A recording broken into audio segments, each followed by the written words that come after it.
नंदुरबारच्या जिल्हाधिकारी माननीय मिताली सेठी मॅडम यांच्याशी झालेल्या चर्चेनुसार धडगाव संपूर्ण जलसुरक्षित करण्याचं एक मोठं आव्हान स्वीकारले। त्यापैकी प्रत्येक गावाचा गावनिहाय आणि प्रत्यक्ष फील्डवर जाऊन आराखडा तयार करणं गरजेचं आहे। त्यानुसार पहिल्या टप्प्यामध्ये 30 ऑगस्टपर्यंत 5 गावांची निवड केलेली।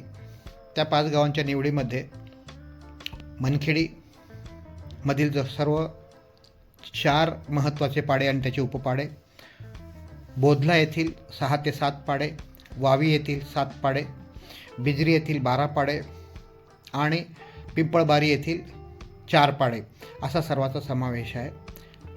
आज पहिल्या भेटीमध्ये मनखेडी येथे गेलो ग्रामपंचायतीमध्ये। आज वाग्देवतेची पूजा असल्यामुळे बहुतेक सगळे लोक पाटीलपाडा येथे जमले होते। बैठक झाल्यानंतर त्यांना बोलवण्यात आलं आणि बासरा पवार यांच्या घरी बैठक झाली। बैठकीमध्ये पूर्ण उद्देश त्यांना समजावून सांगण्यात आला। लोकसहभागाने नकाशा तयार करण्यात आला गावाचा, जलस्रोतांचा आणि लोकसंख्येनुसार पाड्यांचा। तेथील प्रश्न काय हे समजून घेण्यात आले आणि त्यानंतर जवळपास 4 पाड्यांमध्ये वेगवेगळ्या टीम गेल्या। त्यामध्ये बंधारा पाड्यामध्ये काही झरे आढळले। झऱ्यांना कॉर्डनिंग कशी करावे, कडे कसे बांधावे याचे प्रात्यक्षिक देण्यात आले।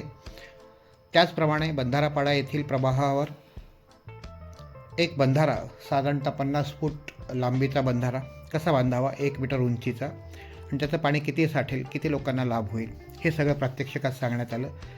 त्याचप्रमाणे बारीपाडा येथील प्रवाहावर देखील एक टीम जाऊन तेथील प्रवाहाची देखील पूर्ण पाहणी करण्यात आली।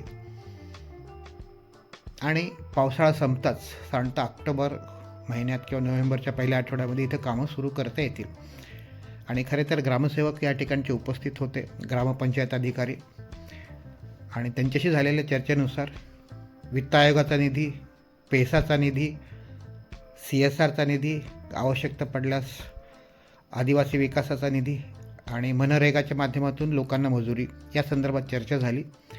गावच्या तरुणांनी स्पष्टपणे कबुली दिली की आम्ही या कामासाठी आमचे योगदान नक्कीच देऊ।